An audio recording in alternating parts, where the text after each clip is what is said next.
ও guys, আগামীকাল মানে রবিবার ঝিঙে কিনে নিয়ে এসেছিলাম। দেখো ঝিঙের কী অবস্থা, কেমনভাবে নষ্ট হয়েছে। কালকে কিনে নিয়ে এসেছি রবিবারে। এই যেমন সাদা সাদা পাওনা ধরে গেছে। তো এই যে তাই জন্য শখ করে পোস্ত কিনে নিয়ে এসেছি, যে পোস্ত ঝিঙে দিয়ে খাবো বলে। আর ঝিঙের কী অবস্থা। তো এখন সেই রান্না করবো ভেবেছিলাম, পোস্ত দিয়ে ঝিঙে দিয়ে দেখি কেটে কুটে কোনটুখানি থাকে সেই রান্না করব। আর কুমড়ো দিয়ে ছোলা দিয়ে একটা তরকারি করে নেবো। আর মটরগুলো আজকে সোমবার নিরামিষ, আর বাইরে তো ঝিরিঝিরি বৃষ্টি পড়ছে। Good afternoon.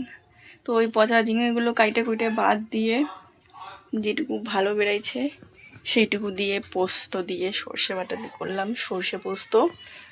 আর এখানে সব বাসন টাসন পড়ে রয়েছে, ভাতটা গড়ে দিলাম। এখন যাইবো বাসন মাজতে। তো চলো আগে ময়লাগুলো ফেলে দিয়ে আসি। এই যে এতখানি সব নোংরা, এই যে দেখো পচে গেছে ঝিঙে পাগলো। তো এগুলো সব ঝুড়ির মধ্যে ফেলি। তোমাদের একটা জিনিস দেখাই, আসো। তো কিছুদিন আগে আমি একটা ড্রাগন ফলের গাছের ডাল এনে পুঁতেছিলাম। তো সেটার থেকে অঙ্গুর বেরিয়েছে ছোট্ট একটাই, দেখুন এই যে এই দুটো পুঁতেছিলাম।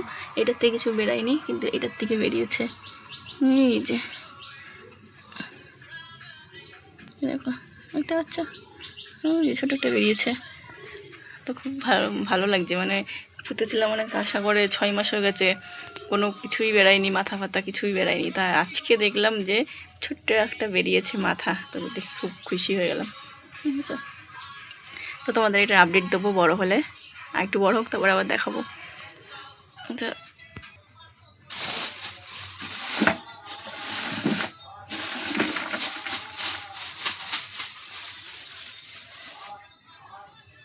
ঢেকে দিন, বৃষ্টি হলে না জল পড়বে আর ময়লা পড়বে। এমনিতেও পচা ময়লা, তারপর আরও তাড়াতাড়ি পচে যাবে। তারপরে ময়লার গাড়ি যখন আসবে দিতে যাবো না, খ্যাচখ্যাচ করে যে পচা ময়লা দিচ্ছে।